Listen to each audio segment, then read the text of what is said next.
Hi, welcome to the Wellness Project. I'm Holly Jones, and this practice is going to be focused on self-compassion as well as contemplation. So we'll be starting with a mudra, hand position, where the pinkies and the thumbs touch, and then the palms touch, and the other fingers are extended. This is called lotus. So placing this hand position right at the center of your chest, and begin to notice how this feels, both physically as well as energetically.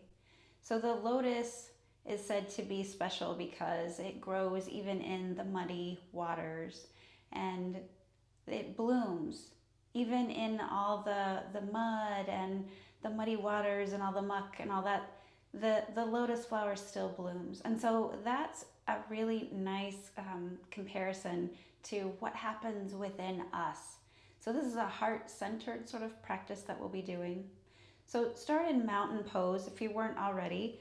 So feet underneath your hips. And yes, I'm wearing socks today. It's quite chilly where I am today. So I think I'll be okay because the surface underneath me is pretty secure and solid. And if that's not true for you, I encourage you to go barefoot or to wear shoes. So once you're in your mountain pose and you've got your lotus mudra in front of your heart center, just begin to notice how this feels for you. It's not something we place our hands in very often. Usually, maybe if you use prayer, you would place all the fingers together. So for this one, notice where the fingers are touching, the pinky fingers and the thumbs. Notice how that feels, as well as where the other fingers are not touching, but can you even start to sense maybe the energy between the fingers where it's not touching? Now that's really challenging sometimes. So if you're not sensing anything, don't worry about it. It's just something that might be available at some point. And know that you can always come back to these possibilities. From here, we're going to add some movement. So when you're ready, you'll inhale and lift your arms any amount as maybe you lift your heels. So both the arms and the heels float. Maybe the hands separate. And then bringing the hands back together, back at your heart center as your heels lower.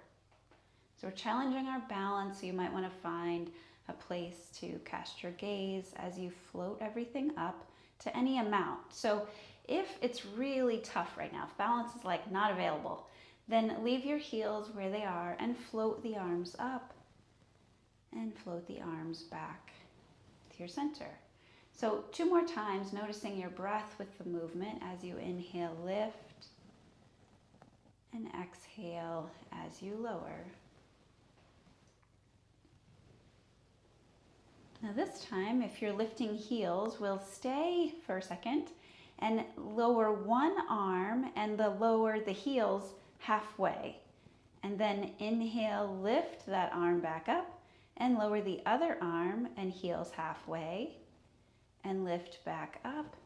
And then lower everything together, heels and arms. Back to your lotus. Try that again. So inhale, float. So as if something's lifting you up very gently. And then we'll lower one hand out to the side as the heels lower halfway. Inhale, lift back up. Exhale, halfway. This is good for our brain, that's why we're doing this. Inhale, back up. Float everything down. Come back to your center, pause. Let's do that one more time. So inhale and float. A lot of challenge for the balance here. Exhale, one arm, heels halfway. Inhale, lift. Exhale, the other side, the other hand side. Inhale, lift together. And then exhale, bring your palms together down the center. Pause here. Let's lift both arms, both heels maybe. Coming back through center on the exhale. And last time, inhaling, lifting up, and exhaling, coming back to center, and pause. And if you need to move anything, if you need to shake your legs out a little bit, maybe shake the hips out a little bit or the shoulders. Let that happen. Let your body, give your body permission to do any of those little shakes and movements that it needs. And then come to stillness and notice. Now we're going to continue on working our brain with our movements, doing some contralateral movements.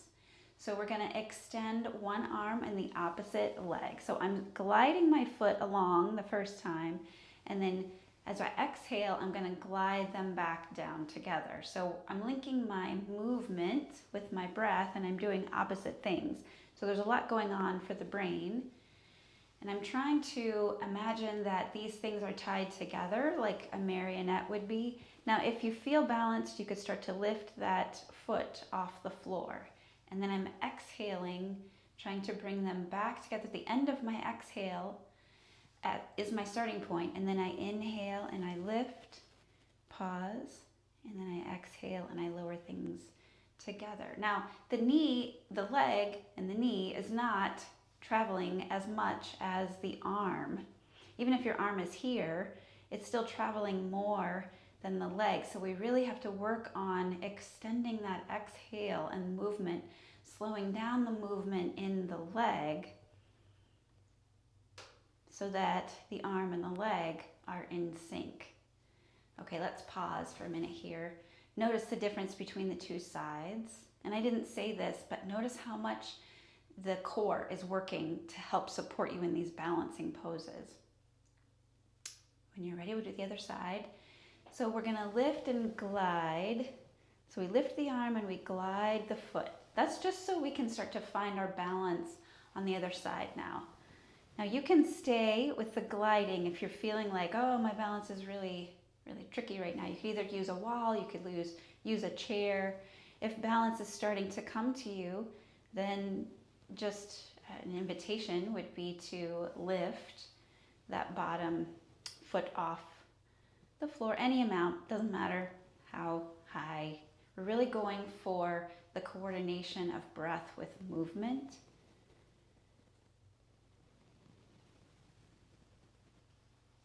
And 2 more times on this side. Let the inhale lift you up and let the exhale be in sync so that everything lands at the same time, which is the end of the exhale.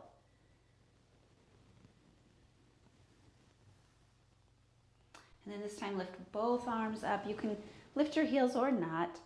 Lower the arms. And it's just nice to balance things out after we've done contralateral. It's nice to do some bilateral movements. And again, if the body needs to do any kind of other movements, or you need to shake the legs out a little bit, let that happen. Sometimes I like to do some helicopters. So allow yourself to just see what it feels like. Maybe if your back was getting a little more tension than was necessary, allow that to release at this point with some helicopters. So just swaying back and forth. And I am lifting my opposite heel. That's an option. You don't have to do that.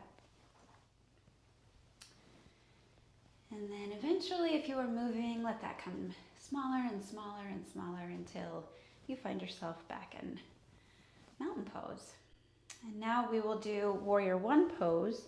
So I'll turn to this side, and I'm stepping my left foot forward and my right foot back. So the length is really up to you, what feels appropriate for you. We're going to be bending into this left knee. And so we'll start with our lotus mudra at our heart center. And we're going to inhale as we bend in to the front knee, making sure that it is tracking over second and third toe. And then when we bend in and we start to come into the warrior one position, which is a spinal extension, we're also going to extend our palms upward. So lift that lotus. Find that self-compassion within you, and then lift it up to share it. And then if you want, you could separate your palms. Bring the palms back together as you exhale and lower it down. And lower your chin towards your chest. Straighten the front knee. So it's inhale and bend and lift any amount here. And they can come out into a cactus if that feels better for you. Lift your gaze slightly, so take your chin off your chest, and then as you exhale, bring everything back together and take your navel towards your spine slightly.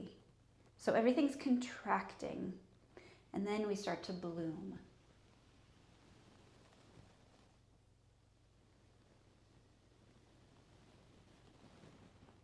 And then try at different angles with your arms.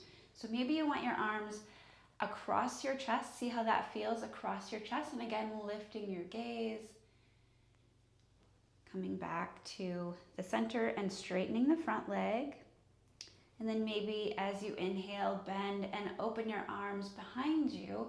Notice how that feels in your body. Protect your lower back. So when we come in, we're going to bring our navel towards our spine. And I'll do 2 more times, any placement for the arms that you prefer.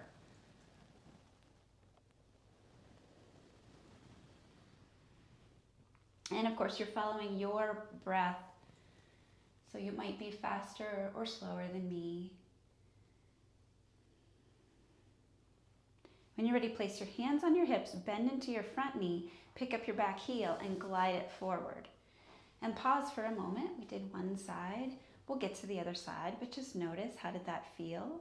Do you want to pause in non-movement, or do you want to add some movement? Do you feel like, oh, there's something I need to do? Let that happen. And then we'll switch sides. So again, give yourself a minute to get yourself into the proper position for your body. There's no rush here. Bring your hands into the lotus position. And right there, notice how that feels, bringing the 2 sides together. Self-compassion, contemplation. When we bring this together and then we offer it up, so inhale and offer it up, the arms can go wherever feels good to you. We're bringing in, then we exhale, straighten the knee and bring it back into our heart. So continue on like this, however you want your arms to be. But when we can bring feelings of self-compassion, then when we extend it out, we're truly practicing empathy, because we're really becoming authentic. We're coming into space and relations from a place of authenticity. This is who I am. I'm offering it up to you. And again, maybe you want to bring the arms behind you. Shine forth that kindness, that joy, and then receive it too. So when you're there, receive it, bring it back into your heart center. And 2 more, wherever you want your arms to be.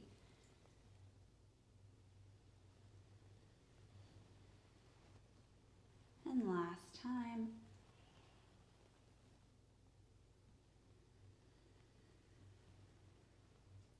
And again, pause there. Bend into the front knee. Lift your back heel and bring it forward. And maybe make some small movements, whatever feels like it's calling to you. And sometimes I like to make circles with my ankles. So any movement that you're doing right now is honoring your body, where it is right now.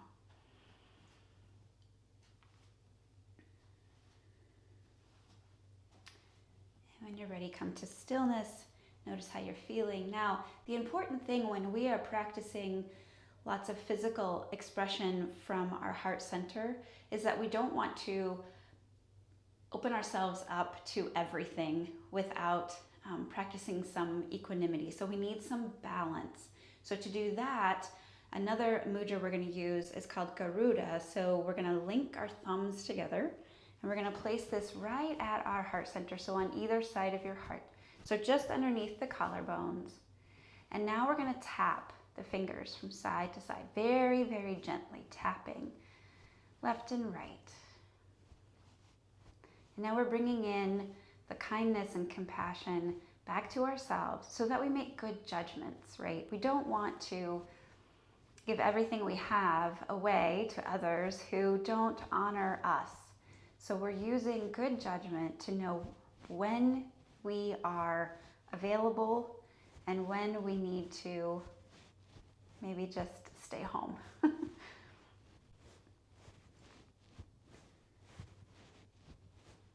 Again, when we are practicing the self-compassion and the kindness from this place where we've taken time to nurture ourselves, then when we're sharing that, the person on the other receiving end is receiving a gift because it's our goodness that they're receiving.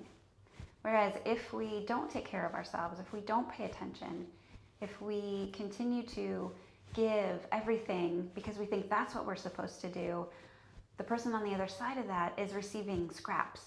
They're receiving not the best part of us. They're receiving the frustrated, the tired, the empty.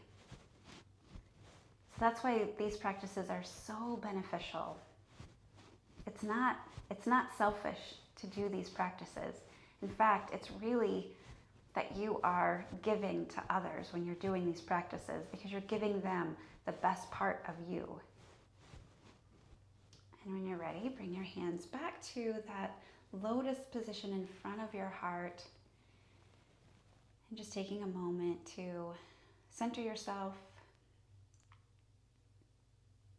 offering gratitude that you took the time to do this practice, and allowing that to shine forward.